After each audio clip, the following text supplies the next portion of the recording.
Perkenalkan, nama saya Jeremia Tering dengan NIM 22024-031. Saya dari kelas 5 TI 2 dan saya bagian kelompok dari kelompok 2 untuk mata kuliah kecerdasan buatan atau AI. Dan saat ini kelompok kami akan menjelaskan apa itu forward and backward chaining. Dan saya akan menjelaskan apa itu forward and backward chaining. Forward and backward chaining adalah dua metode inferensi yang digunakan dalam sistem kecerdasan buatan, khususnya dalam mesin inferensi untuk pengambilan keputusan berdasarkan aturan logika. Di sini ada inference engine cycles via a match-pair procedure. Di sini menjelaskan untuk bagian atas, yaitu database. Gambar ini menunjukkan bahwa sistem memiliki database yang berisi fakta-fakta tertentu, seperti fak A sama dengan X dan fak B sama dengan Y. Database adalah kesimpulan informasi yang diketahui atau diasumsikan benar pada tahap awal proses inferensi. Setiap kali fakta diambil dari database, ia akan dipasangkan dengan aturan-aturan yang ada dalam knowledge base untuk memeriksa apakah fakta tersebut dapat digunakan untuk menghasilkan kesimpulan baru.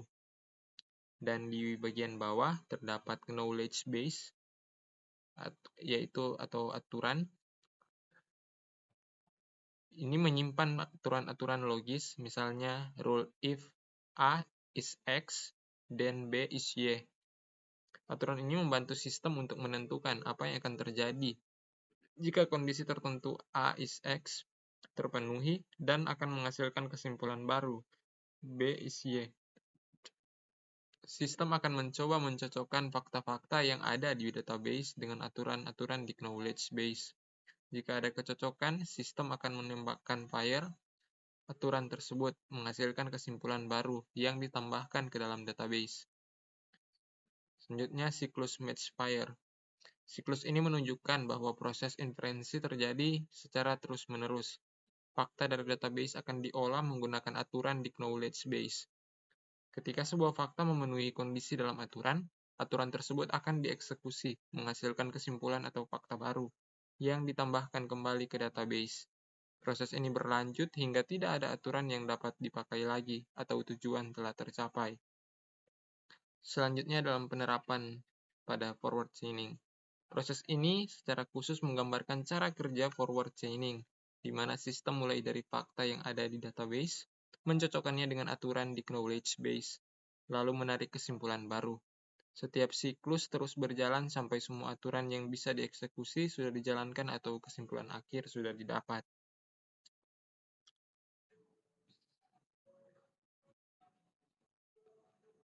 Di sini ada forward chaining.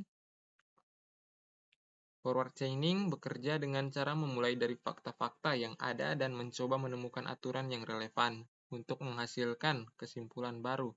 Sistem ini sangat berguna dalam masalah yang membutuhkan pengumpulan informasi untuk menemukan solusi. Nah, pada contoh di slide ini, forward chaining digunakan untuk mendiagnosa penyakit berdasarkan gejala pasien.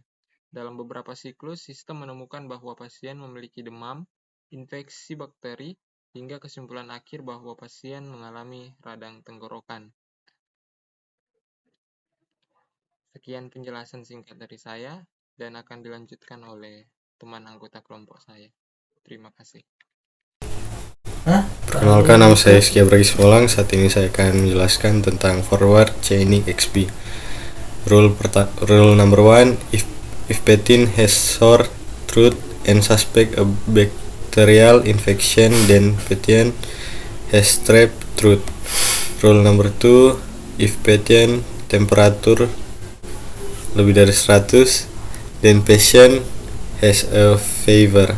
Rule number 3, if patient has been sick over 1 month and patient has a fever, then we suspect a bacterial infection.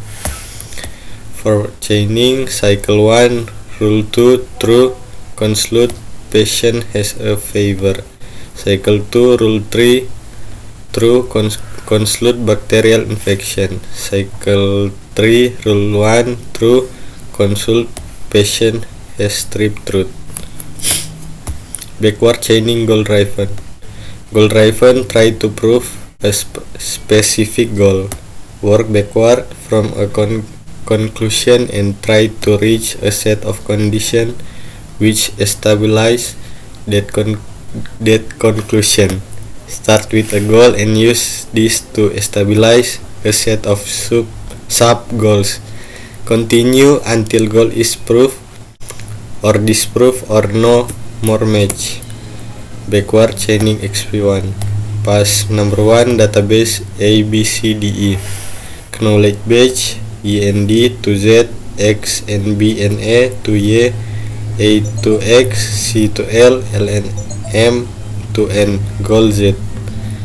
Pass number 2 database ABCDE Y, knowledge IND to Z, X and B and E to Y, A to X, C to L, L and M to N, subgoal Y.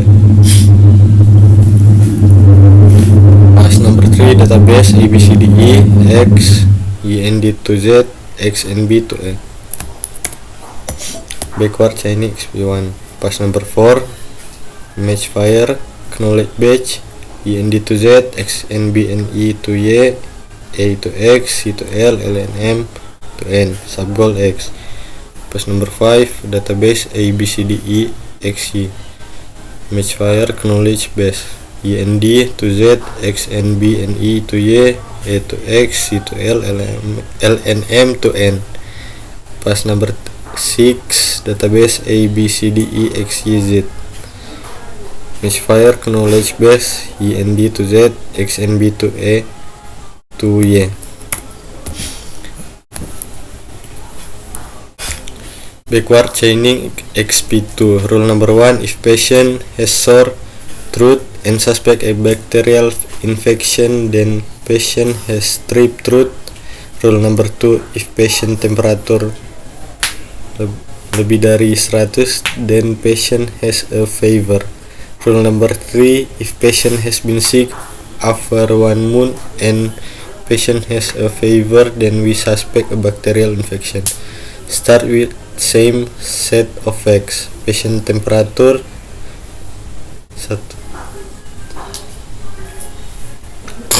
Patient has been sick for 2 months. Patient has sore throat. But now start with goal.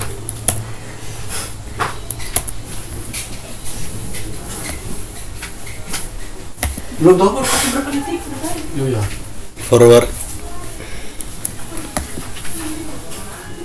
Forward chaining advantage. Number 1, works well when problem naturally begin by gathering information, planning, control, monitoring.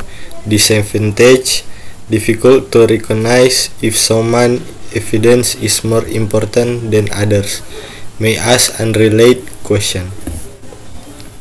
Sekian dan terima kasih. Ya, terima kasih atas kesempatan yang diberikan. Sesi ini akan mempresentasikan mata kuliah kecerdasan buatan. Nama saya Rifki Ongo dengan NIM 2202435.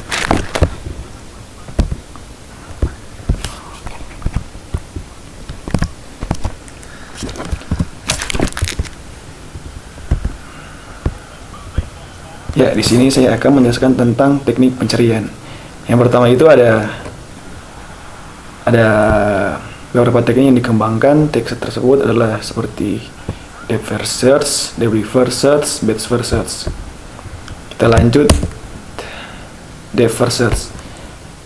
Ya, definisi depth first search adalah teknik penelusuran data pada node secara vertikal dan sudah terdefinisi. Sebenarnya kiri kanan keuntungan pencarian dengan teknik ini adalah bahwa penelusuran masalah dapat digali secara mendalam sampai ditemukannya kapasitas suatu solusi yang optimal. Ya, kita lanjut. Ya, ini gambaran ilustrasi tentang depth first search. Kita lanjut ke breadth first search. Breadth first search adalah teknik penelusuran data pada semua node dalam satu level atau salah satu lingkaran sebelum ke level atau tingkatan di bawahnya. Kedua, Kekurangan teknik penerusan ini terletak pada waktu yang dibutuhkan yang sangat lama apabila solusi berada dalam posisi node terakhir, sehingga menjadi tidak efisien. Kita lanjut. Ini ilustrasinya, teman-teman bisa lihat di sini. Oke, lanjut. Best first search. Ya, teman-teman bisa lihat ada 3 poin di sini. Oke, lanjut. Ini ilustrasinya. Kita lanjut. Ya, ini kasus-kasus yang ada di the first search. Teman-teman bisa lihat. Thank you.